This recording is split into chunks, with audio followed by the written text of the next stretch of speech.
आज मैं आपको सुनाऊंगा लोहार की महानता। एक बहुत ही अच्छी कहानी। एक बार एक बढ़ई अपने गांव से किसी सेठ के पास शहर में काम करने गया। एक दिन ऐसा हुआ कि काम करते करते उस बढ़ई की आरी टूट गई। अब बढ़ई के लिए बिना आरी काम करना संभव नहीं था। वह वापस गांव भी नहीं जा सकता था, क्योंकि उसका गांव शहर से काफी दूर था। बढ़ई ने सोचा कि मैं जो पास में गांव है वहां जाकर किसी लोहार से नई आरी बनवा लेता हूँ। वो पास के किसी गांव में जाता है और फिर वहां पर उन्हें एक लोहार मिलता है। वो उस लोहार से विनती करता है कि मुझे जल्द से जल्द एक अच्छी आरी बना के दो। लोहार कहता है कि मैं आपको कल बना के दे दूंगा।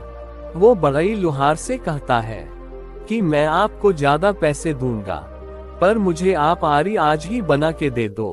तभी लोहार बढ़ई से कहता है कि मुझे ज्यादा पैसे नहीं चाहिए, पर मैं अगर ये काम जल्दबाजी से करूंगा तो उससे मुझे संतुष्टि नहीं होगी और मैं अपना काम करने में कोई भी कमी नहीं रखना चाहता हूँ।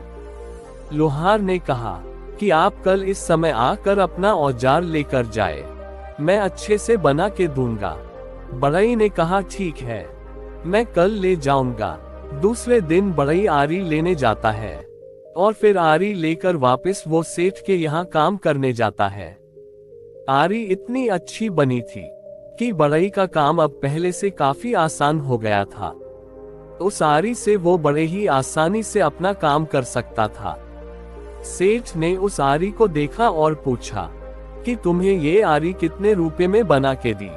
बढ़ई ने कहा कि मुझे एक लोहार ने सिर्फ 50 रुपए में आरी बना के दी। सेठ ने देखा कि ये आरी काफी अच्छी थी और उन्होंने बढ़ई से उस लोहार का पता पूछा। बढ़ई ने उस लोहार का पता अपने सेठ को बताया। दूसरे ही दिन वो सेठ उस लोहार के पास पहुंच गए और कहा कि मैं आपको ऐसी 100 आरी बनाने का काम देता हूँ, पर शर्त यह है कि आपको सिर्फ मेरा ही काम करना होगा, बाकी किसी का नहीं। लोहार ने कहा कि जी मैं ये काम करने के लिए तैयार नहीं हूँ। सेठ ने कहा कि अच्छा ठीक है, मैं आपको प्रति आरी के 50 नहीं बल्कि 80 रुपए दूंगा, यानी कि मैं आपको इस 100 आरी के पूरे 8000 रुपए दूंगा। लोहार ने फिर भी मना कर दिया और कहा कि मैं आपकी शर्त नहीं मान सकता। सेठ ने आश्चर्य से कहा कि आप बड़े अजीब आदमी हो, भला कोई आती हुई लक्ष्मी के लिए कैसे मना कर सकता है? तभी लोहार ने कहा कि मुझे पता है कि आप मुझसे आरी बनवाएंगे और फिर उसके दुगने दाम में आप गरीब खरीदारों को बेचेंगे। ऐसा करने से उन गरीबों का शोषण होगा। अगर मैं लालच करूंगा तो फिर उसकी वजह से उन लोगों को परेशानी होगी और इसलिए मैं आपका काम करने के लिए तैयार नहीं हूँ। लोहार की बात सुनकर सेठ समझ गए कि ईमानदार लोगों को दुनिया की कोई भी दौलत नहीं खरीद सकती है।